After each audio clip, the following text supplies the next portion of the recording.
They never told you the real reason you feel a void inside. They never explained why. Even after all the accomplishments, the possessions, the relationships, you still sense something vital is missing. Because what you're missing isn't something external. It's the primordial energy you were designed to embody, the divine feminine. This is not about gender. This is about the most ancient current of life force, the creative, nourishing, intuitive power that every human carries within. And for thousands of years, this current has been suppressed, distorted, and hidden. Why? Because a fully awakened divine feminine consciousness makes you ungovernable. It makes you remember that your worth is innate, that your intuition is sacred, that your body is a temple of creation itself, and that you are not meant to just exist. You are meant to bring life to everything you touch. The systems that sought to control humanity knew this. They knew that by severing your connection to this living force, you would forget your original purpose. You would forget your capacity to create, to heal, to feel. And in that forgetting, you would become dependent on their validation, their structures, their illusions. But that amnesia is ending. Because you found this message for a reason. Somewhere deep in your cells, in the ancient memory of your soul, the divine feminine never died. It only went silent, waiting for you to remember. Today, we will not just talk about this energy. We will reclaim it. Piece by piece, you will understand how it was hidden, how it manifests, and how you can awaken it again. And once you do, you will never see yourself the same way. Take a deep breath, because what you are about to hear is not just information. It is a remembrance, a return to the most original part of you. Long before recorded history, civilizations knew the divine feminine as the origin of all existence. In temples older than the oldest cathedrals, people gathered to honor the goddess, not as an abstract myth, but as the living current animating every seed, every birth, every dawn. They knew that when the feminine was honored, life flourished, communities thrived, balance was natural. Children were raised not just with discipline, but with devotion.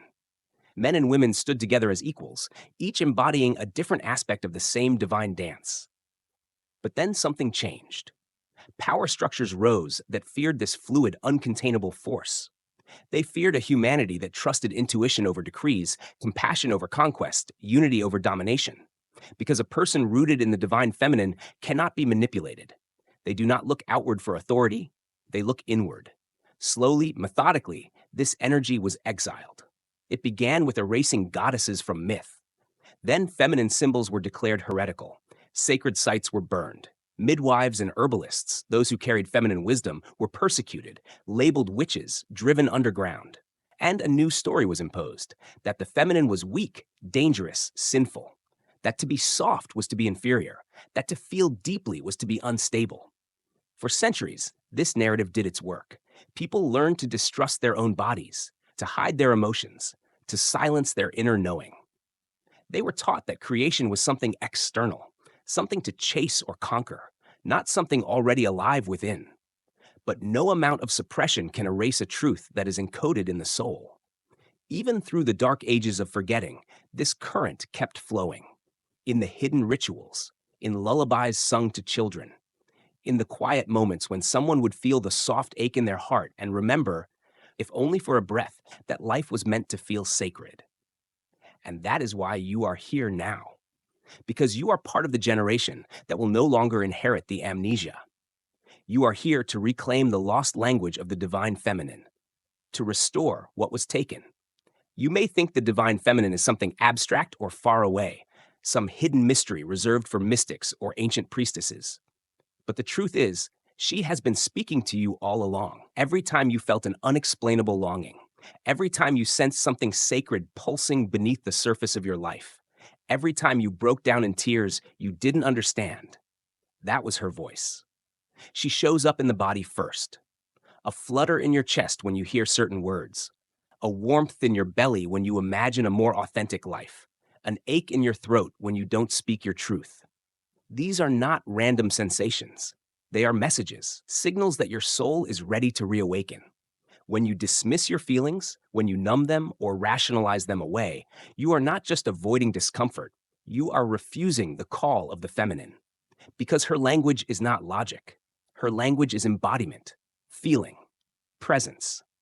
This is why so many people feel restless and unfulfilled, even when they have everything they were taught to desire.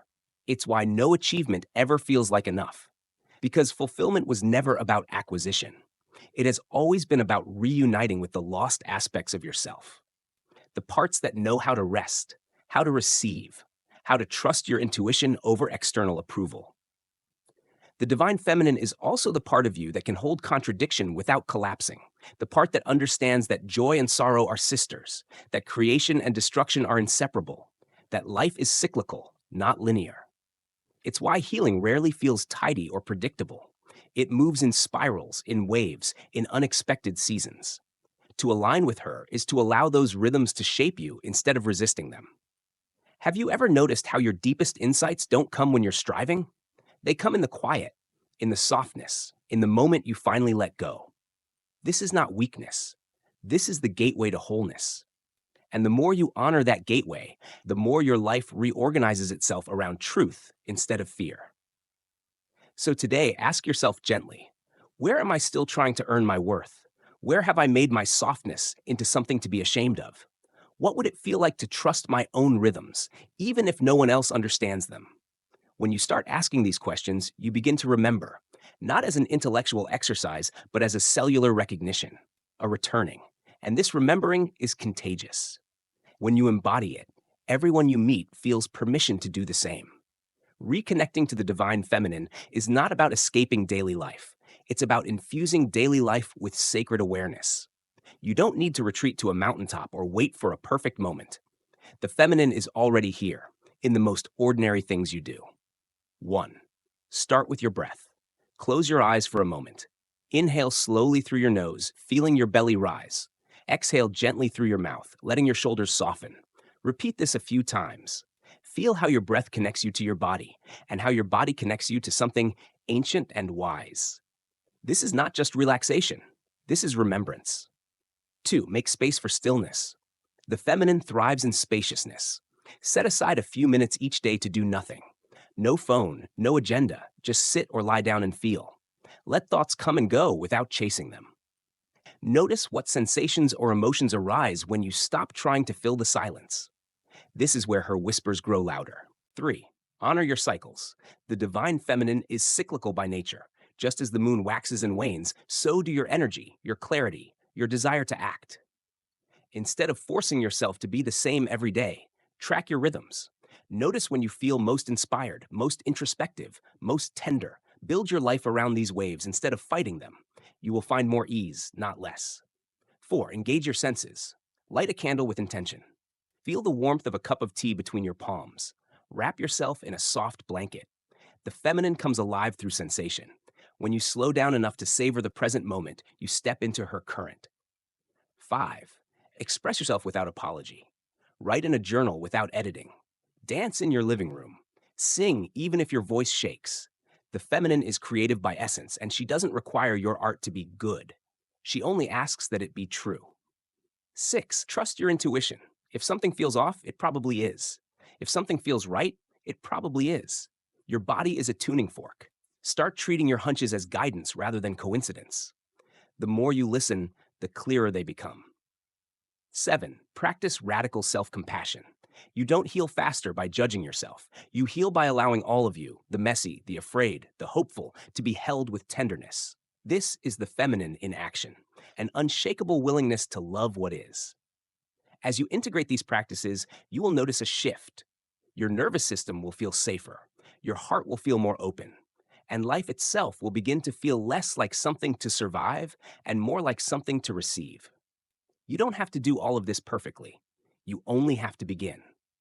If this speaks to you, and you're ready to explore how the divine feminine can transform not just your inner world, but the way you create, love, and lead, say move on, and we'll continue the journey together.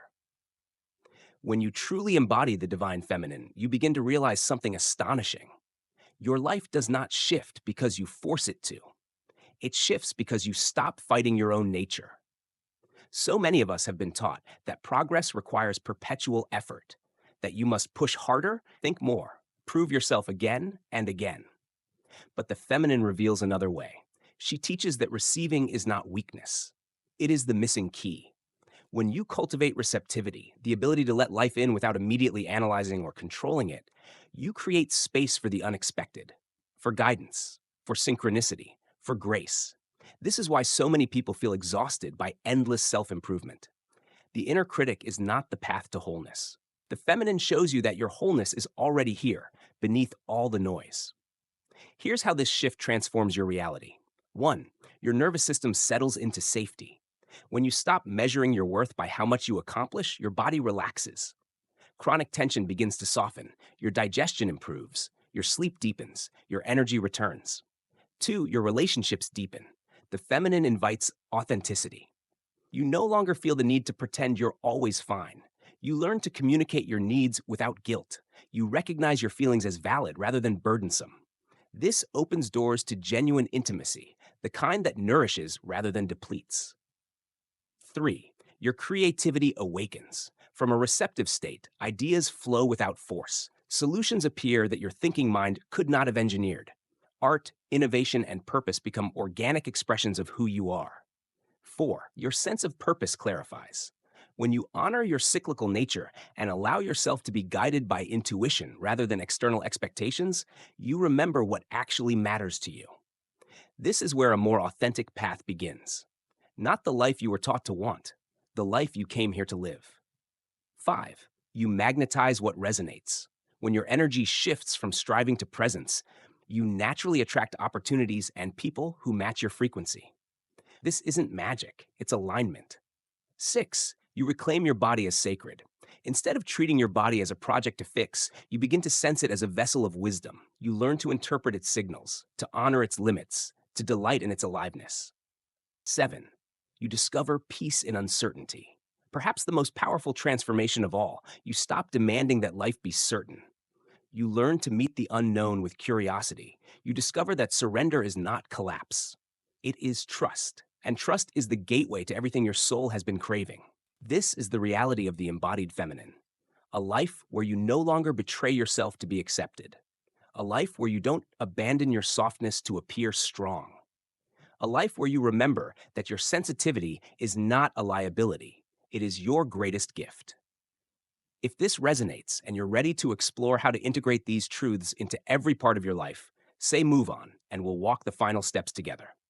This is the moment that changes everything. Because the question is no longer whether you believe in the divine feminine. The question is whether you're ready to live it. To embody this principle is not simply to learn about it or admire it in others. It is to feel it in your bones, to let it transform the very way you exist. Here is the truth no one told you. You cannot reclaim the divine feminine by reading about her. You reclaim her by choosing her, again and again, especially when the world tells you to abandon her. This choice is radical. It is radical to rest in a culture obsessed with production. It is radical to trust your intuition in a society that worships logic. It is radical to allow emotion, vulnerability, softness, all the things you were taught to hide to survive. But the hidden paradox is this: when you reclaim what you were taught to deny, you access a power that no external force can provide. This power has nothing to prove. It simply is. It nourishes you at the deepest level. It repairs the fractures in your nervous system. It calls back the scattered parts of your spirit. And it is always here, beneath the noise, the guilt, the self-criticism, waiting patiently for you to remember. So how do you begin? How do you make this a living reality rather than a beautiful idea? 1. Create daily space for stillness. Even 5 minutes in silence can reconnect you to your inner well. It is in this silence that the feminine speaks. 2. Listen to your body's wisdom. If your body feels tired, it is not betraying you. It is inviting you back into balance. 3. Honor your feelings without judgment. When sadness arises, let it. When anger surfaces, respect it.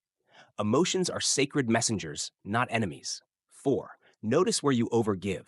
The feminine does not mean endless sacrifice. It means reciprocal flow. Start practicing receiving without guilt.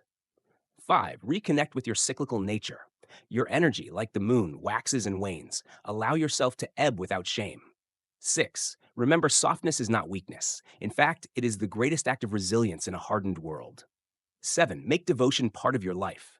Devotion to what nourishes you, whether that is your spirituality, your creativity, or simply the art of being present. When you practice these simple things, you do something profound. You rewrite the programming that told you you had to be hard to be safe. You recover the lost language of your soul, and you send a ripple into the collective field, a ripple that gives silent permission for others to do the same. Imagine what the world would be like if more of us lived this way. If we honored the divine feminine not as an abstract idea, but as a living force in each moment. Imagine how much gentler, more compassionate, more whole we could all become. And now I want to ask you, if these words touched something inside you, if you feel the call to return to this sacred remembrance, comment below. I choose to embody the divine feminine. Let the universe see your declaration. Let your own heart see it. And if you'd like more guidance on this path or practices you can begin today to restore this connection, subscribe to this channel so you don't miss what comes next. Your return has already begun. The only question is whether you will keep walking. Take a breath. Feel your softness. This is your power. This is your home.